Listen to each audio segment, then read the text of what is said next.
Bueno, hola, ¿qué tal? Bienvenidos. Muy buen comienzo de semana a una nueva Weekly Kickoff de InView.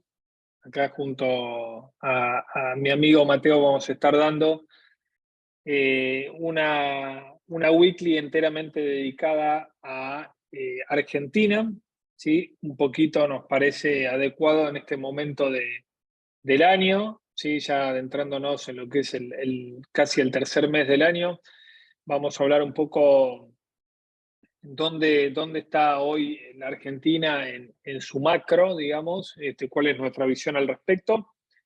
Vamos a tratar de analizar un poquito qué hizo el mercado durante estos últimos meses y sobre todo si podemos trazar algún paralelismo de lo que pasó en el año 2015, que de alguna u otra manera se podría asemejar a lo que está esperando al menos una parte de los inversores sobre un posible cambio de ciclo. Y después le voy a dar la palabra a Mateo para que haga un doble clic en esa sección y nos analice un poquito más lo que son las curvas de bonos hard dólar y letras en pesos. En un contexto donde claramente el ánimo de los inversores a nivel global viró de lo que había sido la complacencia del mes de enero, con un mes de recuperación. Algunos hablaban de que se había, digamos, traspasado lo que se denomina el rally de fin de año o el rally navideño que no vino en diciembre y que tuvo lugar un mes después en enero. En febrero volvieron algunas dudas, sobre todo con el andar de la inflación, y si ustedes bien recuerdan, justamente nosotros lo hemos marcado en nuestra última weekly, donde veíamos como una segunda parte de la lucha contra la inflación y que nos alimentaba, digamos, la cautela, al menos del punto de vista del equity. Ya hablamos bastante del mercado internacional, pero de alguna u otra manera lo traigo arriba de la mesa porque condiciona en parte algunas cuestiones centrales de lo que es el flujo de capitales hacia la Argentina, más allá de que estuvo bastante descorrelacionado últimamente con el ciclo económico global. Eh, sin más introducción, vamos a ver un poquito los números de la macro. Nosotros somos de la idea, y que claramente, digamos, tampoco es algo demasiado científico, de que eventualmente todo el esquema de regulaciones cambiarias, el esquema de disponibilidad escasa de reservas y de oferta de dólares para las importaciones, es un limitante claro para la posibilidad de expansión de la economía argentina. Y en paralelo y complementario a esto, creemos que, a diferencia de lo que marcan algunos economistas, donde señalan que la inflación, digamos, es aliada del gobierno y de las cuentas públicas, creemos que hay determinados niveles de inflación que esto vuelve a ser o comienza a ser contraproducente, ¿sí? Es decir, no es una aritmética simple de que sube la inflación, mejoran los ingresos fiscales y mejora el nivel de actividad, sino todo el mundo alentaría, al menos todos los países del mundo, alentarían la inflación de manera artificial para generar esa sensación de bienestar. Y creo que la aceleración inflacionaria que hemos visto, sobre todo en la segunda parte del año 2022, y esta, si se quiere, entre comillas, sorpresa negativa de inflación en el comienzo del 2023, obviamente representa un gran desafío para la economía argentina en términos de capacidad de expansión, al menos de corto plazo. Y así lo muestran los números. El EMAE del estimador mensual de actividad económica, que presenta todos los meses el INDEC, mostró que para diciembre la economía retrocedió un 1% contra el mes de noviembre y la caída interanual fue del 1,2%. Y se trata del primer retroceso interanual en 21 meses, ¿sí? Básicamente desde la reapertura de la economía tras la pandemia, durante 21 meses consecutivos, el estimador mensual de actividad económica había reflejado variaciones positivas interanuales. Y ahora, diciembre es un signo de alerta bastante importante, sobre todo de cara a este 2023.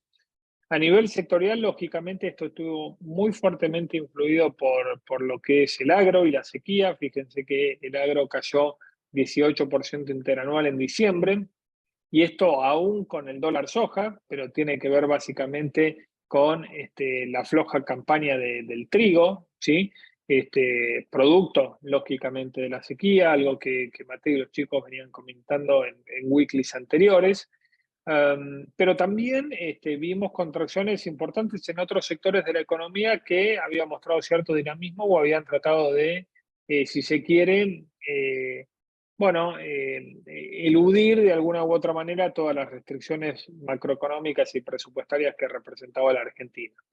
Me estoy refiriendo a la industria manufacturera con un retroceso del 2,1%, la industria de la construcción casi el 2%, y la industria comercial mayorista y minorista 1,1%. En el primero de los casos, la manufacturera, claramente esto está ligado a todo lo que es la discrecionalidad en el manejo de las importaciones. Hay varios sectores bien de nicho que están teniendo diferimientos en la aprobación de estas importaciones y por lo tanto al tratarse de bienes de insumos importados o bienes intermedios deben paralizar producción o adelantar vacaciones, etcétera. Por lo tanto hay un resentimiento real en el nivel de actividad. En el último de los casos es esto que yo les comentaba anteriormente, el consumo mayorista y minorista lógicamente se ve impactado por los niveles de aceleración inflacionaria. No hay paritaria, no hay bono, no hay recomposición salarial o de prestaciones posibles que puedan, digamos, de alguna u otra manera seguir a la inflación y ganarle.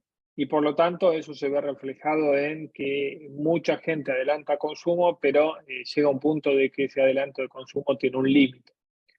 De así estamos con los números oficiales de que el cuarto trimestre finaliza con un retroceso de 1,8% y estimativamente el PBI habría crecido 5,2% el año pasado. ¿Sí?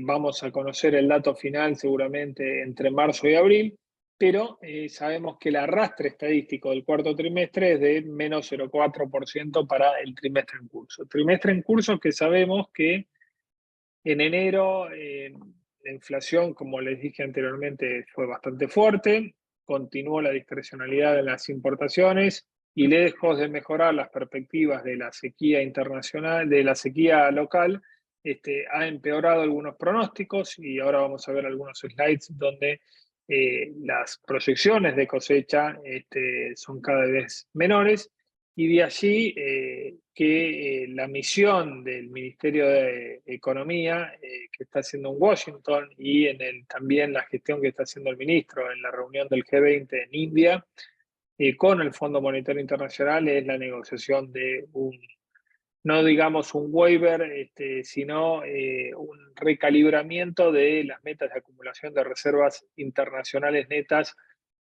no solamente para el primer trimestre, que contemplaba el acuerdo con el fondo, que es muy difícil de que se acceda, porque aún con el desembolso que se va a anunciar en las próximas horas sobre el cumplimiento de las metas del cuarto trimestre fiscal, bueno, aún así, con ese entrada de dinero todavía estamos en un gap de 1.000 a 1.200 millones de dólares del target y, como les dije anteriormente, la sequía viene siendo muy, muy dañina en términos de pronóstico de cosecha. Por lo tanto, el Fondo Monetario Internacional a priori no quiere ver manchadas sus manos en un año electoral de que empuja a la Argentina al abismo de no cumplir con el acuerdo que firmaron las partes a principio del año pasado. Por lo tanto, va a haber un recalibramiento. Vamos a esperar si también hay novedades o no respecto a las metas fiscales y monetarias.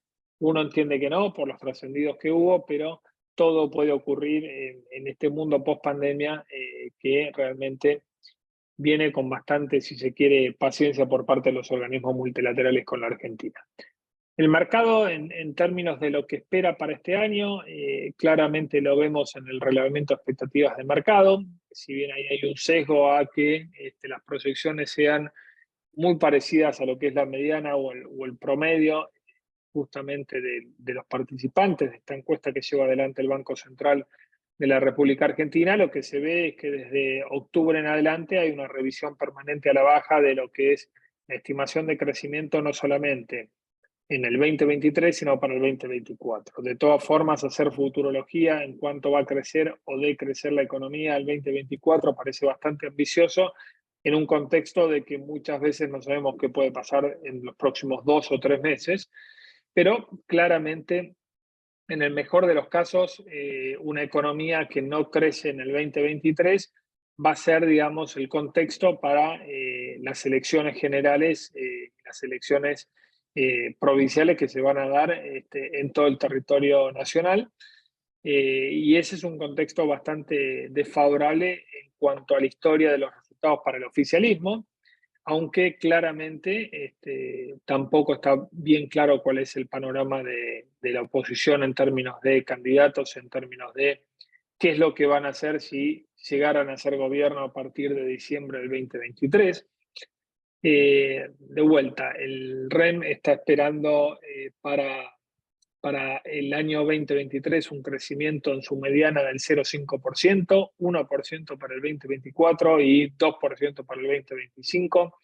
Nos parece de vuelta demasiado ambicioso, pero ese casillero tiene que ser llenado por las consultoras que participan en el REN. Lo que sí nos vamos a quedar es que hay una dinámica permanente de mes tras mes de una revisión a la baja de las proyecciones del crecimiento para el año en curso. Quizá la alarma más, digamos, yo diría más preocupante de los datos e indicadores económicos que tenemos en este 2023, en este comienzo de 2023. Sabíamos que los datos de actividad iban a venir más débiles por la dependencia de las importaciones y la alta inflación, pero el dato más preocupante de lo que va del año justamente es el resultado fiscal primario que se mostró en enero. Hay varios puntos para, de alguna u otra manera, ser, si se quiere, negativos en el margen con estos números. Hay que ver si es el inicio de una tendencia, pero el déficit fiscal primario, por primera vez en 6 meses, tuvo al gasto primario creciendo por arriba, muy por arriba de la inflación. Y hay que ver, digamos, si esto de vuelta es una tendencia o es si se quiere, una relocalización del gasto después de haberlo pisado fuertemente en los últimos meses del año pasado, pero el gasto creció a una velocidad del 111% nominal, cuando la inflación interanual de enero fue del 98,8%. Sí, se registró un déficit de casi 204.000 millones de pesos, equivalente a menos 0,12% del PIB. Y la meta fiscal primaria para el trimestre, en función de lo que se acordó con el fondo, es de 441.000 millones, es decir, que casi el 50% del déficit proyectado para el trimestre y que Argentina debe cumplir, bueno, se lo consumió el mes de enero. ¿Sí? Y el otro signo de alerta y de alarma en este número macro tiene que ver con los ingresos primarios que crecieron casi 6 puntos por debajo de la inflación, ¿sí? Y obviamente esto está negativamente afectado por los derechos de exportación, que obviamente, producto de la sequía, hay menos exportaciones, menos recaudación, y también producto de lo que les dije anteriormente del nivel de inflación, que hace que la recaudación por esa vía, si bien crezca en términos nominales, no crece por encima de la inflación global porque los salarios no han acompañado la inflación del 2022. Cuando vamos a nivel desagregado del gasto, lo que vemos es que creció prestaciones sociales un 106%, gastos en capital 151% y en subsidios económicos 133%. Fíjense que los dos primeros están más bien vinculados a gastos discrecionales y que tiene que ver con el factor político que empieza a jugar fuertemente. Y el último rubro es el anclaje, ¿sí? El anclaje que está haciendo el gobierno respecto a los subsidios económicos, conjuntamente con la depreciación del tipo de cambio nominal para tratar de que la inflación no dé señales de mayor aceleración de la que estamos viendo en enero e incluso ya en febrero. En contraste, la principal, si se quiere, el principal vehículo de reducción del gasto primario tiene que ver con las jubilaciones y pensiones, que solamente crecieron un 90,6% en enero, casi 8 puntos porcentuales debajo de la inflación, y evidentemente es ahí donde hay alguna capacidad de licuación, obviamente sin desconocer el grave daño social y económico que esto genera para ese sector de la sociedad. Pero en definitiva, atentos a esta dinámica porque el resultado primario fiscal mostró, digamos, esa luz amarilla de alerta, y deberemos ver en febrero alguna corrección de esta tendencia, al menos donde los gastos vuelvan a crecer por debajo de la inflación, por lo menos para tratar de ir desasnando ese camino de mayor prudencia fiscal que requiere incluso el 1,9% de déficit primario firmado con el fondo. En este contexto también alguna noticia negativa por el lado de la balanza comercial, ¿sí? Primer déficit comercial desde julio del 2022, fueron 484 millones en enero.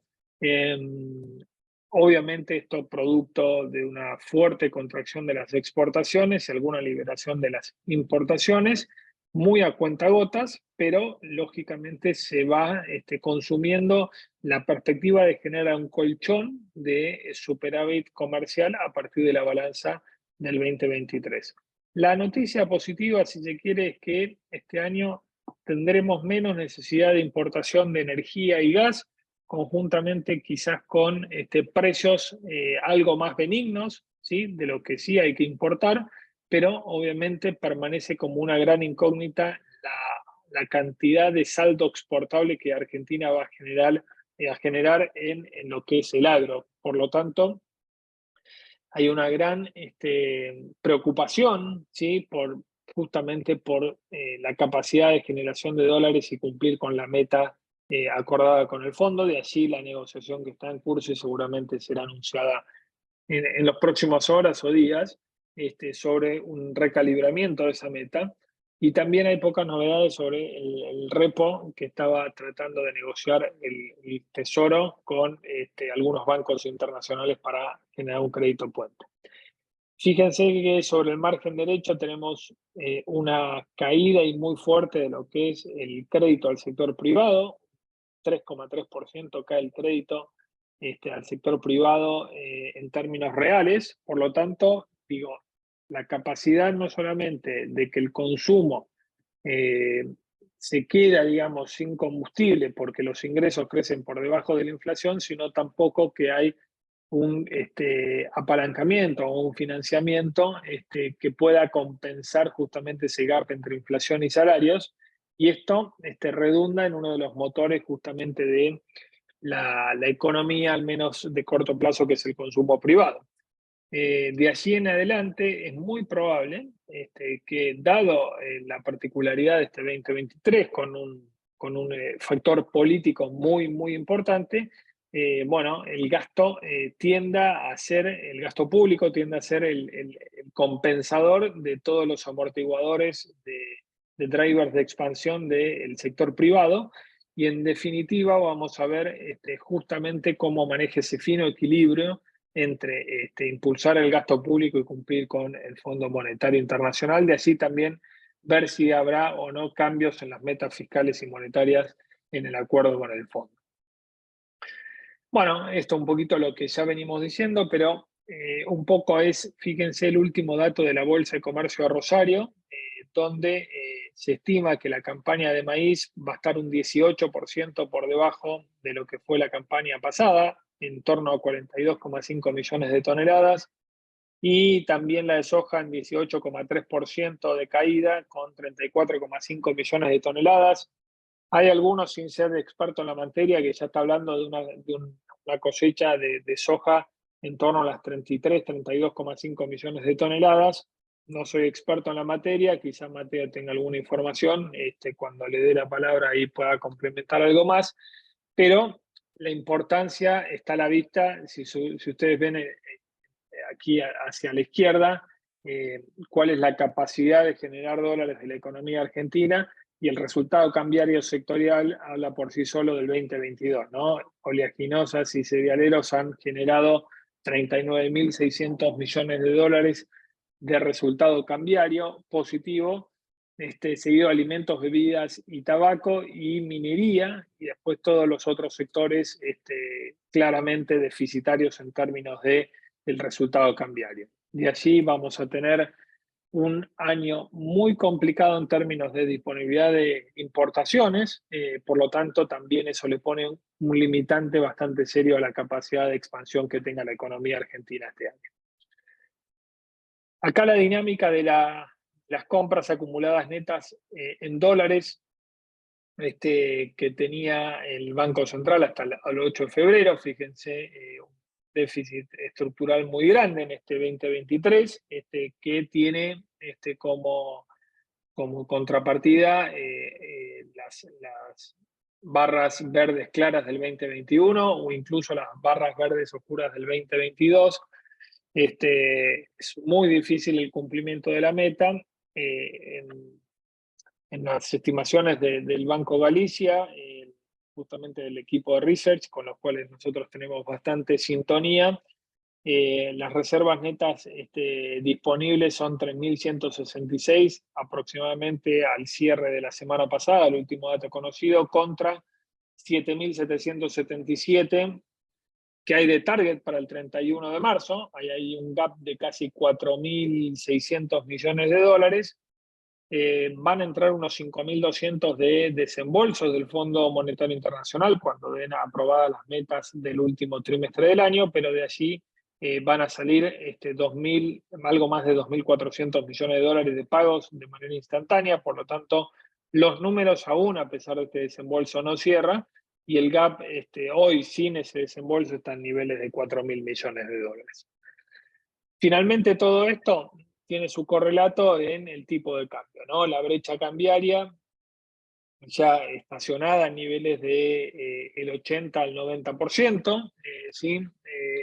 Básicamente con un ritmo de operaciones algo inferior en lo que tiene que ver con igual periodo del año anterior, pero que vemos básicamente muy difícil que se perfore el piso de 80-85% de brecha, justamente por esta cuestión estructural que hay de faltante de dólares este año. Y bueno, con el dólar Qatar siendo el dólar que en términos nominales ha sido el primero en romper los 400 pesos, un número nominalmente, digamos, más que nada que es una anécdota, ¿sí? Pero en la medida que la inflación siga elevada, en la medida que claramente haya menos oferta de dólares, de saldo exportable de la balanza comercial, bueno, indefectiblemente esos números en términos nominales van a ir creciendo. El tema es la relación con la brecha y el tema es justamente el manejo de las expectativas. Por el momento estamos viendo algunos ingresos en dólares por parte de empresas para financiar capital de trabajo.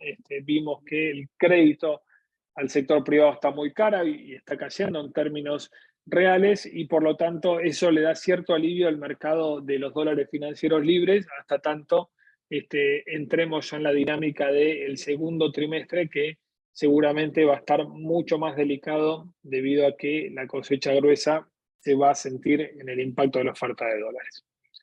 ¿Qué hizo el mercado hasta el momento antes de darle la palabra a Mateo?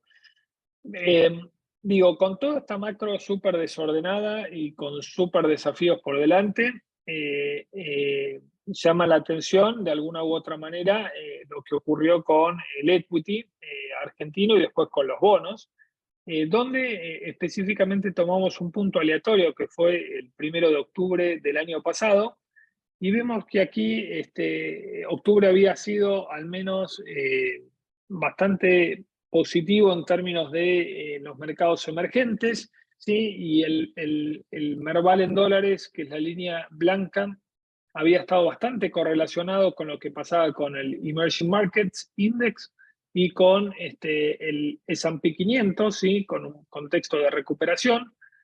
Y después hay una fuerte descorrelación de las acciones argentinas respecto a lo que pasaba con el equity global. e incluso con el equity brasileño. Fíjense, llama mucho la atención la descorrelación que hay con el equity brasileño. Este es un gráfico desde inicios del 2020. Argentina línea blanca, Brasil línea azul. Fíjense la correlación casi perfecta que hubo justamente hasta mediados, diría, del mes de diciembre, donde hay un gap muy, muy fuerte a favor de las acciones argentinas. Desde ya, claramente que las valuaciones hicieron lo suyo en términos de esta compresión, justamente de ratios hacia algo más normal para la Argentina, pero llama realmente la atención porque también encontramos muchos ratios subvaluados en el mercado brasileño, y es una descorrelación que en algún momento va a tender a volver a la normalidad y volver a la historia. ¿Cuándo? Seguramente no ocurrirá en este 2023. Nosotros pensamos que esta fuerte descorrelación del equity argentino respecto a lo que pasó con el emerging market global y con las acciones brasileñas puede tener un efecto de dominancia durante el 2023, justamente por esta sensación de potencial cambio de ciclo político a partir de diciembre. Y esto, digamos, puede impulsar de alguna u otra manera el equity más allá de los flujos de capitales a nivel internacional.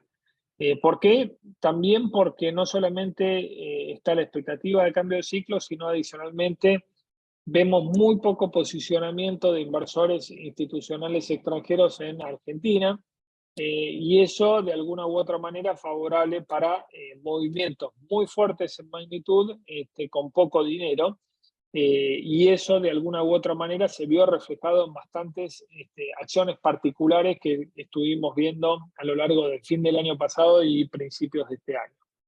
Aún así, con la volatilidad del caso a nivel internacional, el equity argentino ha mantenido bastante su nivel a pesar de la corrección de febrero. Fíjense que cuando tratamos de buscar algún patrón algún patrón de normalidad, digamos, entre lo que ocurrió con también el fixed income, los bonos argentinos y los treasuries americanos.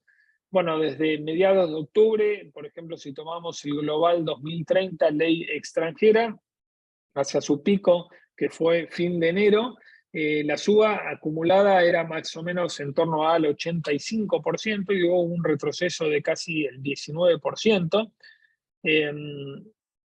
Lo que nos sugiere que de alguna u otra manera los bonos hoy están cotizándose bastante similar a el equity, ¿sí?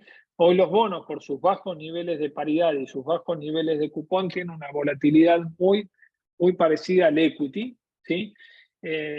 Ahora, lo que vimos, a diferencia del equity argentino, en el caso de los bonos, y se observa en este gráfico, es sí un cierto respeto por los fundamentos de los mercados internacionales de renta fija. Es decir, este es la yield del Treasury a 10 años en Estados Unidos, y fíjense que a medida que la tasa de retorno a 10 años caía, y cayó bastante fuerte, ¿sí? De niveles de casi 4,20 a niveles mínimos de 3,40 en este caso, eso fue un viento de cola muy importante para la apreciación de los bonos argentinos.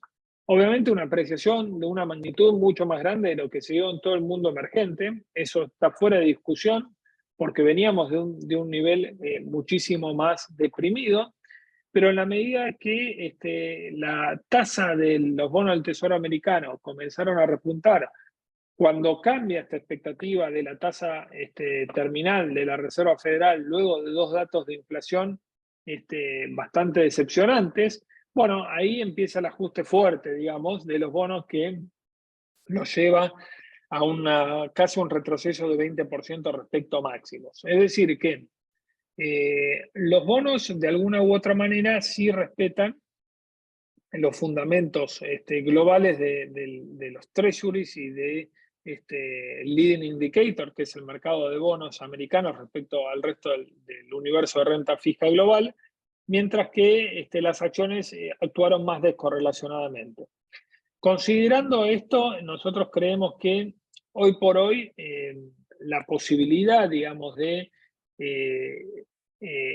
obtener mejores retornos relativos está en bonos que en acciones, ¿sí? Las acciones no han corregido todavía lo suficientemente fuerte como para volver a entrar. Creemos que hasta que se defina la mesa electoral y quiénes van a ser los candidatos que van a correr contra la candidatura del 2023, las acciones van a tener más volatilidad, mientras que los bonos, debido a su nivel de paridad más bajo, la reciente corrección que tienen y nuestra expectativa de que la tasa de los treasuries, después de este rally que estamos viendo, vuelva a estabilizarse, porque nosotros consideramos que la lucha contra la inflación no va a ser una línea, digamos, descendiente, de tendencia descendiente permanente. Estos vaivenes en la inflación americana están dentro de nuestro escenario base. Creemos que hoy los bonos tienen un mejor trade-off de riesgo-retorno que el equity. Después, a partir de mayo-junio, creemos que el equity puede tener una outperformance respecto a los bonos. Obviamente que esto es dinámico, vamos a tener muchísimas noticias y novedades en el frente no solamente local e internacional, pero que claramente las condiciones están dadas de esa manera en nuestra foto y análisis de hoy. Así que con esto, digamos, quiero finalizar esta parte mostrándoles este gráfico que traemos bastante seguido en algunos informes que redactan los chicos o incluso en algunas weeklies, donde, donde mostramos la correlación entre el Merval contado con liquidación, el eje de las I, y el riesgo país en el eje de la X, desde el año 2007 en adelante. Y fíjense que hoy el índice Merval está para el nivel de riesgo país bastante caro y bastante arriba de la curva. Este nivel de riesgo país debería asemejarse más a un Merval entre 550 y 575 dólares contra los 650 que está cotizando hoy.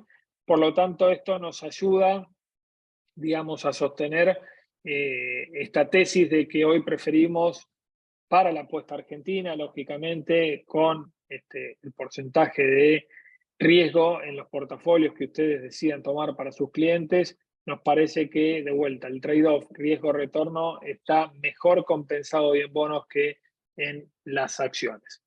Con esto, nada, le voy a dar el pase a Mateo para que nos hable un poquito más de curvas, de hard dólar, que está viendo él, y obviamente algo de letras en pesos, y después nos quedamos para las preguntas. Impecable, perfecto. Bueno, una cuestión ahí sobre lo que decía Diego sobre el tema de cosecha, de que algunos ya la ven por debajo de 30. Sí, a ver, que lo ven por debajo de 30, hay gente que lo ve por debajo de 30, eso no hay duda. Hay bastantes, digamos, que están con eso, pero el tema es que por ahora, digamos, las bolsas y los que hacen un análisis un poco más finito sobre el tema, siguen tirando por encima de 30. No significa, ¿sí? Estas proyecciones que hacen las bolsas no significan que ese vaya a ser el número, o sea, esto se va a ir actualizando, no es una cuestión que está escrito en piedra, porque si no llueve y sigue sin llover y sigue haciendo calor, va a seguir disminuyendo, digamos. El tema es que con los datos que hay hoy, podemos decir que esos pronósticos por encima de 30 no son para nada locos, no son para nada fuera de la realidad. Probablemente lo que yo he visto de los que tiran por debajo de 30, hablan un poco más de si la situación sigue así y si vemos que no aumenta un poco la humedad. Que dentro de todo es bastante posible, o sea, no estoy diciendo que no vaya a suceder, solo digo que los datos y la información que tenemos hoy justifican esos pronósticos por encima de 30. Si se sigue deteriorando, que ese justamente puede ser el pronóstico que toman, vamos a ir por debajo de 30, digamos, seguro, por ese lado. Entonces, cuestión a considerar con todo esto es, más que nada, sobre el tema de bonos, es que, bueno, que tuvimos una caída en los bonos hard dollar, ¿sí? Tuvimos un periodo de gloria de los bonos hard dollar recientemente, con unas subas, con la recompra de deuda, con varias de estas cuestiones, y ya vemos que luego de eso, con un poco de mala performance mundial y un poco de decepción local, ¿sí? Varios tweets del secretario de Finanzas en el medio, tuvimos una novela interesante por ese lado, vemos que esto ya empezó a tirar hacia atrás gran parte de las uvas, en algunos casos casi toda la uvas, y vemos también cuáles fueron los más afectados en este gráfico, ¿sí? Obviamente, cuando se anunció la recompra, el que más subió es el que iba a ser recomprado, sí, GD30, GD29 también, pero bueno, por arrastre, pues no tiene mucha liquidez. Y bueno, el que más cayó por el momento, también en términos relativos, es el GD30, ¿sí? En este caso vemos que el GD35, un bono de duration bastante más larga, que ante una baja de tasas debería ser el más reactivo de todos, no lo vio así, digamos, más que nada porque esto no fue una cuestión de suba por baja de tasas o por mejora de la, de la situación argentina, sino meramente por una cuestión de demanda incrementada. Si vemos esto un poco cómo estamos respecto del 1 de diciembre, si no estamos yendo muy lejos, estamos yendo al 1 de diciembre, 3 meses para atrás, más o menos. Y lo que tenemos acá es que las paridades siguen estando por encima de esos niveles. Ahora, ¿sí?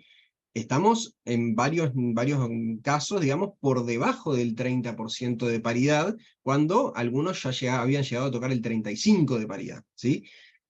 Esto acá habla de que la verdad es que hay para hacer jugadas especulativas, como comentaba Diego recién, en la relación con el equity, no vemos que esto tenga o sea, sea una jugada demasiado especulativa, una jugada demasiado más riesgosa, digamos, que las acciones en el muy corto plazo, ¿sí? Para el largo plazo vemos que las valuaciones del equity justifican quizás unos multiplicadores más grandes de lo que puede llegar a ser la renta fija, pero en este caso, la verdad es que para hacer estas jugadas especulativas, y esto lo hemos dicho en varias ocasiones, nos jugamos un poco más por lo que son los bonos de duration más larga, ¿no? O sea, si vamos a hacer realmente un trade de recuperación, un trade electoral, la verdad que esto yo preferiría ir al bono más reactivo de todos. ¿De cuál estamos hablando? Vencimientos 2035 y 2041.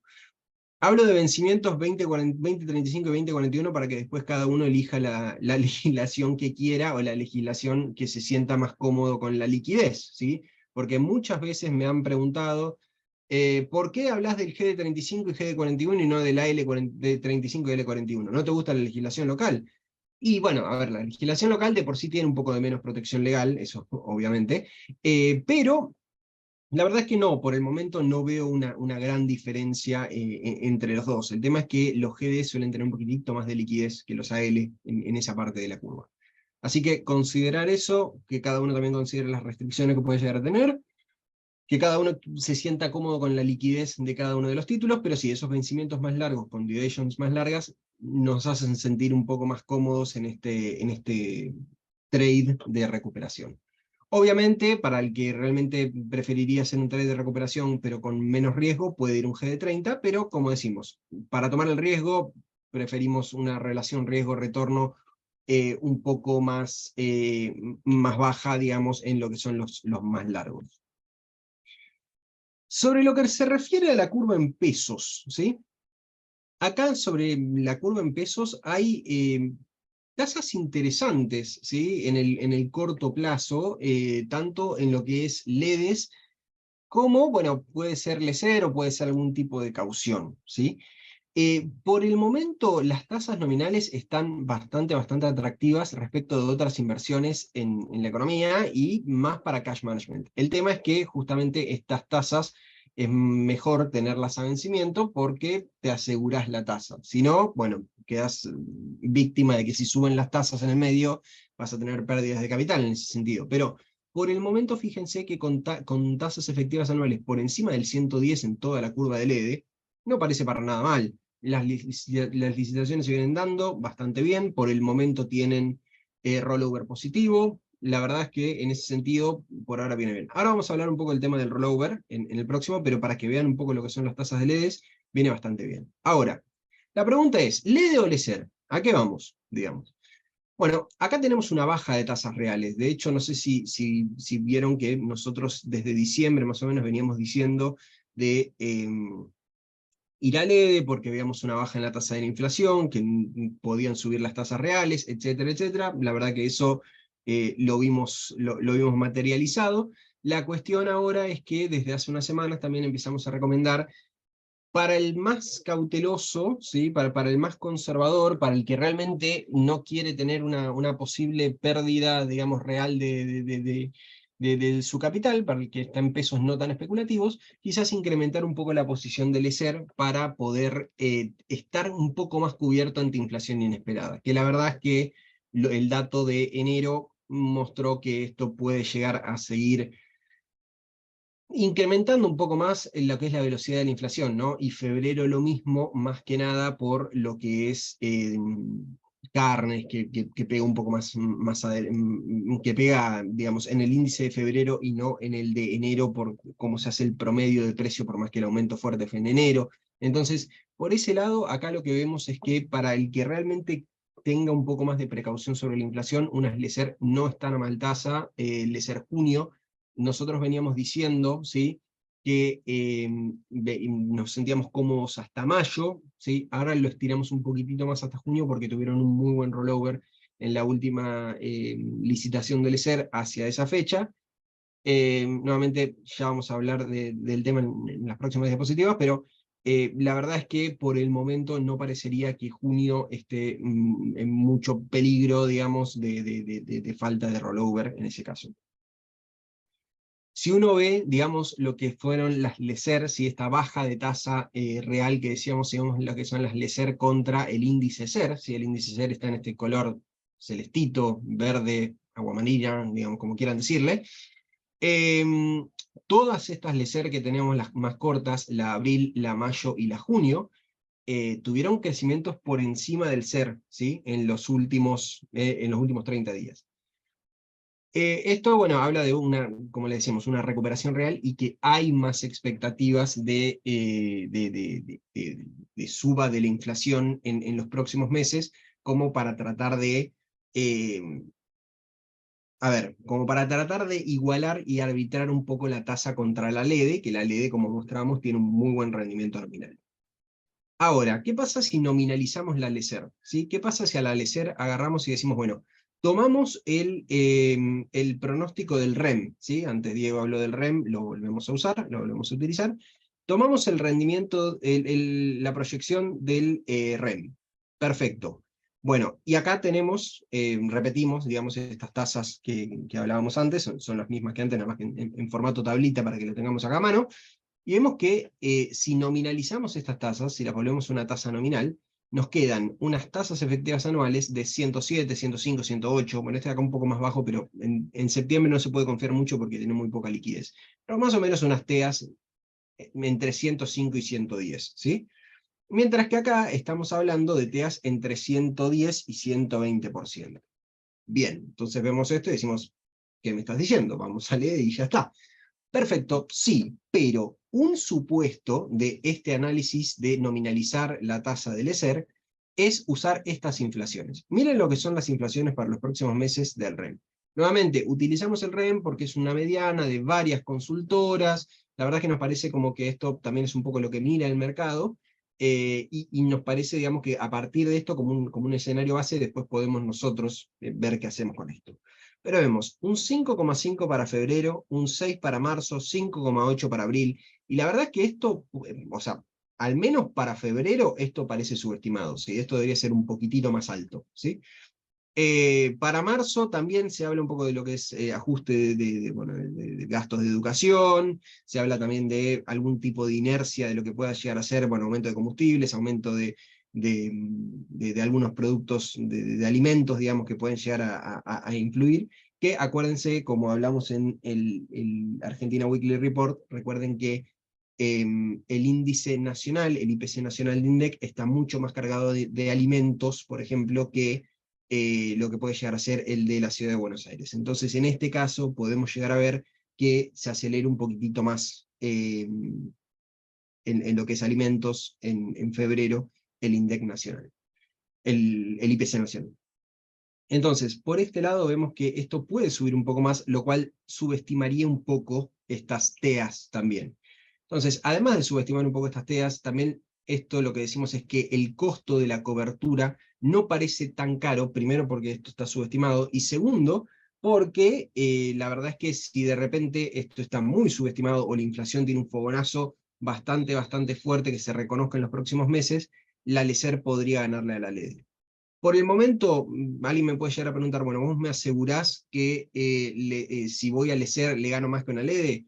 Primero, que aseguro se lo llevaron preso, digamos, y segundo, digamos, o sea, yo eso esto nunca lo podemos asegurar, pero lo que sí podemos decir es que con LECER al menos estás cubierto, digamos. No es un aseguro de rendimiento, sino es un seguro de que la inflación no te licúe por demás de lo que podría llegar a tener con una LED a un costo que no parece tan bajo. Fíjense en lo que es, por ejemplo, abril, también tenemos 12 puntos porcentuales de diferencia de TEA, sabiendo que esto está subestimado y también considerando que puede haber una suba adicional de la inflación. Así que por el momento me parece que para el más conservador o para el que tiene que hacer un cash management y mantener el valor real, estamos hablando también a vencimientos a abril, o sea, estamos hablando de 2 meses, no son vencimientos muy largos, así que consideren un poco esta jugada. Lo que son los bonos SER ya es territorio desconocido, digamos, o sea, no está mapeado esto. Fíjense que en el más corto plazo tenemos el T2X3 y el TX20, bueno, el TX23 como vence ahora dentro de poco, la verdad que está muy reactiva la yield, te puede pasar de un 0 a un 10%, digamos, eso no es tan representativo, pero un T2X3 en casi 5%, los duales un poco más arriba, y después a partir de 2024 plana la curva, ahí en 10, por encima del 10. Eh, Hay muy pocos valientes que se aventuren más allá de las PASO, como decimos ahí. Entonces, por el momento, con todo el tema del rollover, se está empezando a hablar un poco más, al menos no en el debate público, ¿sí? Tenemos estos comunicados, ¿sí? De la oposición, que estos comunicados, o sea, no son muy laxos, ¿eh? O sea, si uno los lee, no es una cuestión de mera preocupación, ¿no? O sea, esto es literalmente la imagen que subió la oposición y habla de una bomba armada. Entonces, por el momento, vemos que los precios todavía no reflejaron, ¿sí? No empeoraron, digamos, con esta campaña. Eh, pero bueno, o sea, empeorar desde el 10% real también era bastante difícil, pero bueno, por el momento no parece haber una caída fuerte en las renovaciones de las licitaciones, no parece que estos comunicados hayan generado pánico o hayan generado una dificultad adicional del gobierno para renovar la deuda, ¿sí? De hecho, como decíamos, febrero terminó con un rollover positivo, o sea, no hubo tanto problema en las 2 licitaciones encima, la verdad que en ese sentido viene tranquilo. Un bonus track que decimos acá, digamos que no estamos hablando de dólar link, pero bueno, ya que lo tenemos, lo comentamos. Fíjense lo que son los duales, en este caso, tenemos que los duales, si uno los mira a dólar link, están casi en cero, pero si lo mira a hacer está en 6%, entonces para quien quiera hacer una cobertura de tipo de cambio bastante corta, porque fíjense que son junio, julio y septiembre, no parece una mala opción, ya que si no saliese, digamos, al menos tenés arma 6. La verdad que en ese sentido parece bastante agradable la cobertura respecto de otras opciones, como pueden llegar a ser futuros, que tenés tasas negativas en ese caso.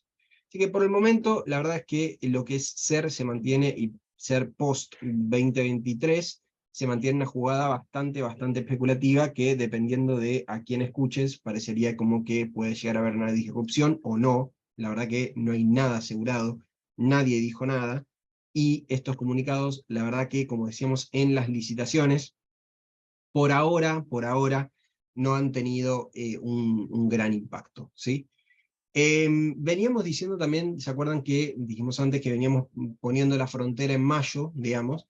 La verdad es que en estas últimas licitaciones se licitaron LECER junio, y hubo una buena respuesta del mercado, ¿sí? Fíjense lo que es estas 2 últimas columnas, ¿sí? Es el porcentaje no de cada instrumento, sí, pero de cada tipo de instrumento en el resultado final de la licitación. O sea, acá cuando vemos que dice SER, es que el 50% de los instrumentos fueron SER. Hubo uno solo, listo, perfecto. Eso fue el SER junio. Fija, acá en tasa fija, bueno, tenemos una LED, tenemos una Lelite, o sea, tenemos varias cosas que se agrupan todas en este porcentaje. Y como vemos, desde más o menos octubre, que no venía siendo una participación SER mayor al 50%, y, perdón, y por primera vez se vio una suba, digamos, por encima del 50%, en lo que es la participación en toda la licitación. Lo cual habla de un aumento, digamos, en la demanda de estos instrumentos. En la última licitación que vimos el viernes, ¿sí?, que tuvimos el resultado, también tuvimos una participación decente, pero tuvimos más de tasa fija. Por el momento no podemos saber, o sea, primero, acá teníamos un vencimiento de mayoritariamente SER, entonces tiene sentido que vayan a una opción SER. Pero bueno, en otros vencimientos SER también tuvimos que fueron bastante más predominante a opciones tasa fija, así que habla a favor de lo que venimos diciendo de mayor demanda. Por el otro lado, tener en cuenta que no tenemos información de quiénes son los que fueron a estas licitaciones, entonces no podemos saber si esta gran participación de tasa fija no viene por el lado de algún tipo de ente público o de ente semipúblico, digamos, que justamente vaya a este tipo de instrumentos. Entonces, por el momento, nuevamente, al menos hay más demanda, ¿sí? Fíjense que desde octubre se murió esa demanda, pero ahora vuelve a aparecer, lo cual fortalece un poco nuestro argumento. Bien, tema carteras onshore.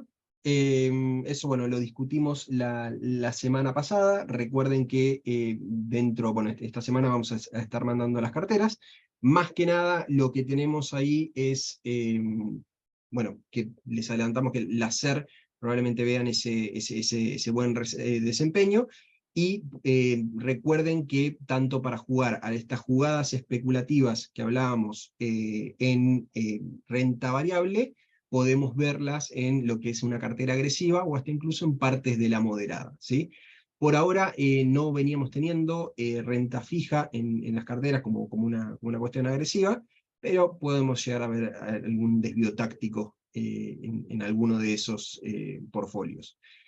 Cualquier pregunta de todo eso, estamos a disposición en este momento para hablarlo. Bien. Gracias, Mate. Buenísimo, muy completo. Antes de pasar a las preguntas, y les dejo ahí el lugar para que escriban, un par de asteriscos. El primero es tema cosecha soja. Creo que yo hablé de 32,5 millones de toneladas, no debajo de 30 aún, ¿sí? Por las dudas, para que quede claro. Por debajo de 30 parecería demasiado agresivo, digamos, incluso un panorama mucho peor al esperado. En segundo lugar, nosotros en la curva, lo que es pesos, y lo dejó en claro Mate, hay más participación del rollover, sin saber mucho el tipo de agente que está participando. Obviamente nos imaginamos una gran presencia de todo lo que es organismos intergubernamentales, incluso el central, etcétera. Nuestro escenario base, dadas las condiciones y aún con todos estos desafíos, es que no vemos ningún tipo de reperfilamiento y no pago de SER y LEDs, al menos hasta agosto, digamos, ¿no? Que son las primarias. Obviamente avanzamos con cautela en las carteras, ¿sí? Ustedes, si siguen las carteras modelo que hacen los chicos y siendo Mate el referente de ellas, estamos con una exposición máxima hasta junio, pero bueno, eventualmente no vemos una disrupción en agosto. Sí, lo que tenemos miedo es que puede llegar a pasar después de la asunción de un nuevo gobierno, ¿no? Teniendo obviamente la historia que tenemos todos y lógicamente la manifestación de preocupación que hay de cómo se va a resolver esto. Pero no vemos ningún tipo de reperfilamiento agresivo antes de las primarias, porque de vuelta, el gobierno nos guste o no, ha venido pagando, y bueno, y cuando no ha tenido los recursos, ha emitido, digamos, ¿no? O ha salido el Banco Central al rescate con, lógicamente, los costos secundarios que todos conocemos. Y finalmente, En el equity, cuando yo mencioné que hoy vemos un mejor trade-off entre riesgo-retorno a favor de los bonos por sobre las acciones, esto no implica que el equity, digamos, no es atractivo. Sí que nosotros pensamos que hay que ser mucho más selectivo y esa selectividad va a venir seguramente en función de muchos de los balances que ya están ingresando, de los cuales les hemos mandado un earnings update de Vista el viernes. Nos ha gustado mucho el balance de Vista. Cualquier punto de corrección importante puede ser un lindo punto de entrada. Pero lógicamente, bueno, creemos que es momento de ser mucho más selectivo y parte de esa selectividad nos la va a dar los números de los balances, repito, que van a estar ingresando por estos días. Así que, dicho eso, vamos a ver si hay algunas preguntas. Creo que acá hay. Adriana pregunta, Mate, buen día, ¿cómo ven los bonos dólar link en un contexto de presión a unificar los tipos de cambio? ¿Tenés alguna posición ahí al respecto, Mate? Bien, no veo mucha presión a unificar el tipo de cambio por el momento, digamos. Todo este dólar soja, todas estas cuestiones, digamos, hicieron que en poco eso se retrase bastante. Me parece que va a quedar bastante más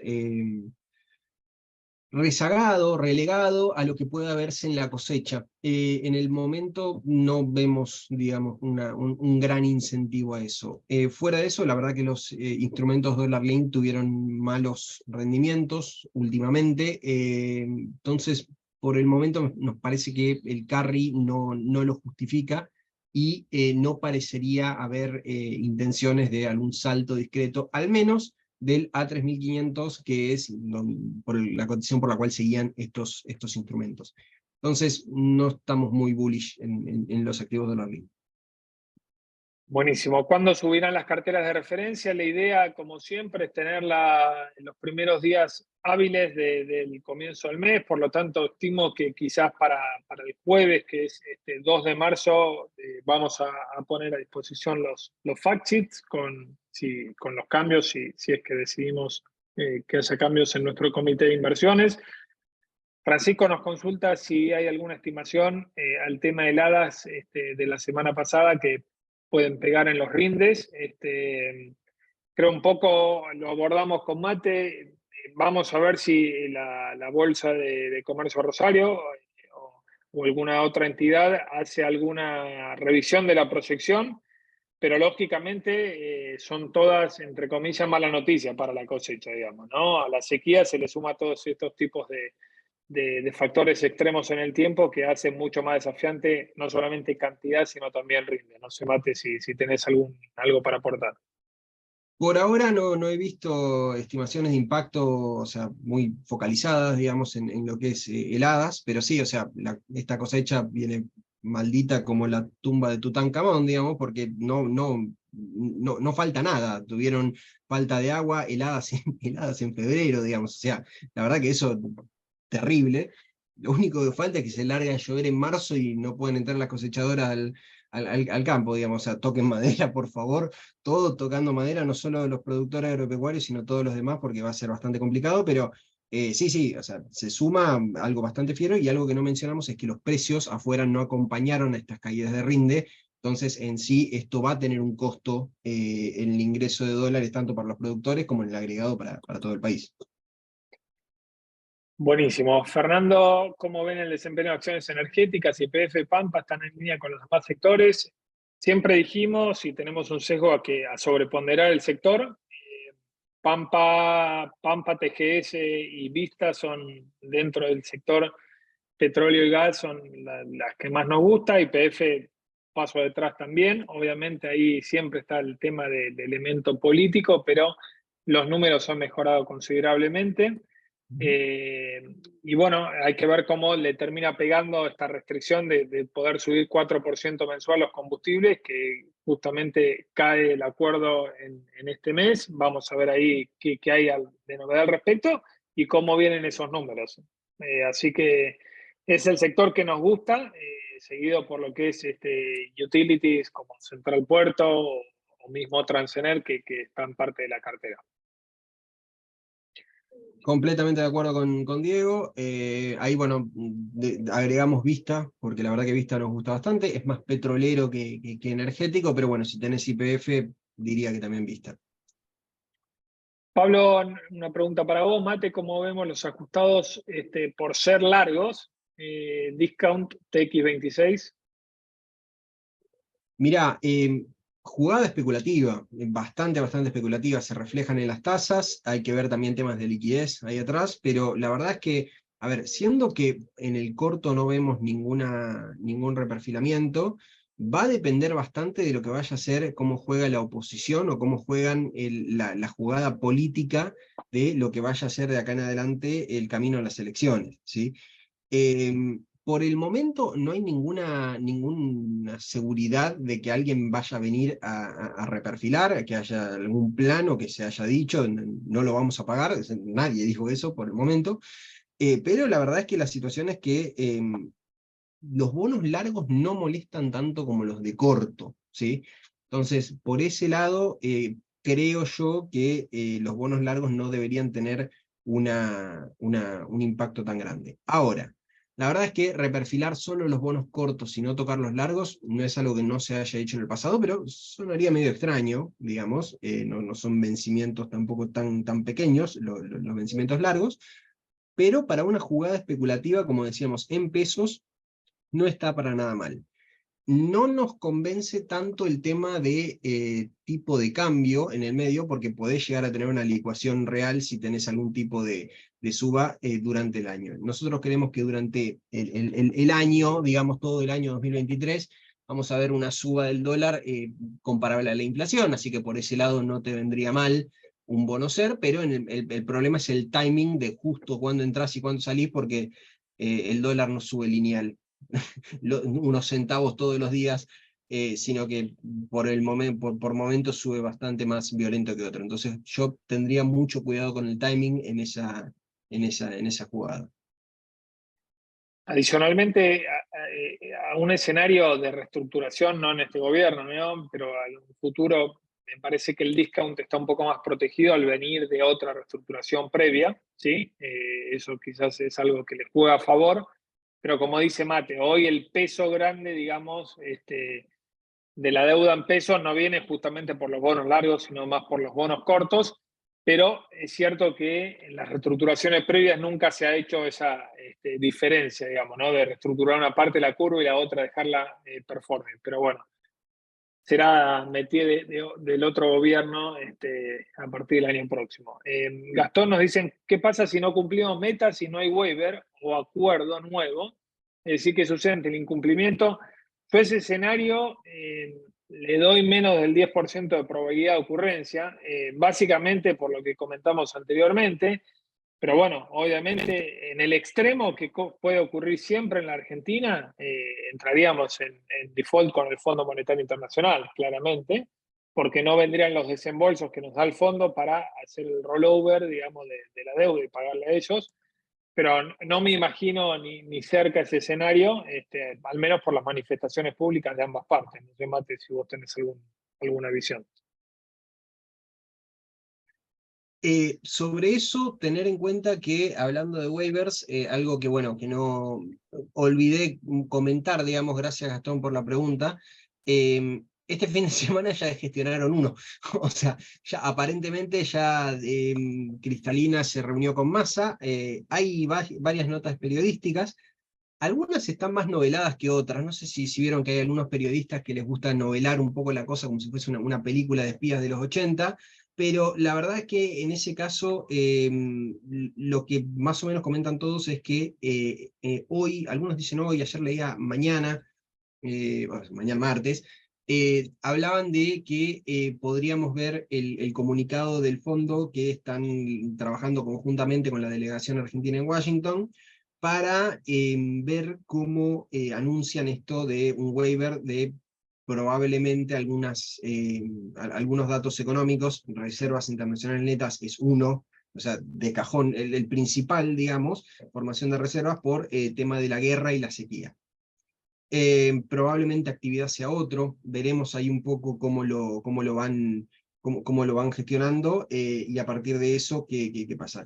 En las noticias noveladas hablan de que Cristalina le achacó a Massa la recompra de títulos de deuda, y además también hablan de que le achacó lo lento que se están quitando los subsidios energéticos a las clases altas. Pero bueno, por cómo está escrito, digamos, no puedo decir que eso es una fuente fidedigna. La realidad es que por ahora los waivers se vienen dando, y eso aliviaría bastante lo que vaya a ser marzo y junio. Así que también no lo vemos tan posible. Por ahora el fondo viene poniendo cara de malo, pero aceptando con la otra mano, digamos. Bueno, y las dos últimas, una, como vemos, el view sobre las obligaciones negociables dado tema reservas.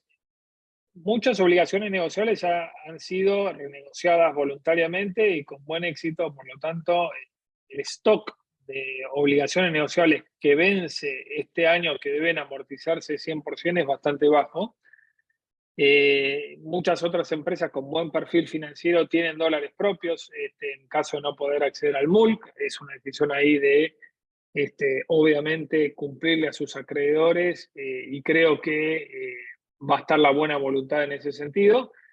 Lo que siempre decimos es, con esta macro súper extra desordenada que hemos relatado y descrito recientemente, quizás algunas obligaciones negociables, sobre todo de empresas que no tienen un carácter financiero tan bueno, digamos, lucen algo caras respecto al retorno que dan y respecto a lo que están rindiendo treasuries afuera y bonos grado de inversión en la parte corporativa. Pero bueno, ese es otro métier que podemos analizar en otra wiki.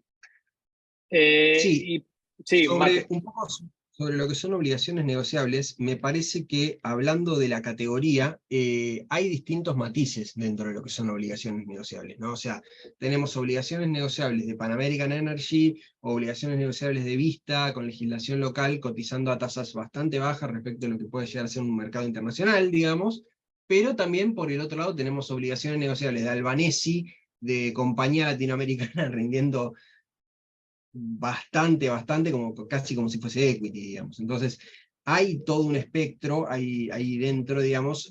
Albanesi y compañía latinoamericana no parecerían renta fija en este momento, digamos, no parece como que se fueran a ser tomados como bonos, pero dentro de todo, digamos, hay un amplio espectro. No es lo mismo CLISA que Pan American Energy.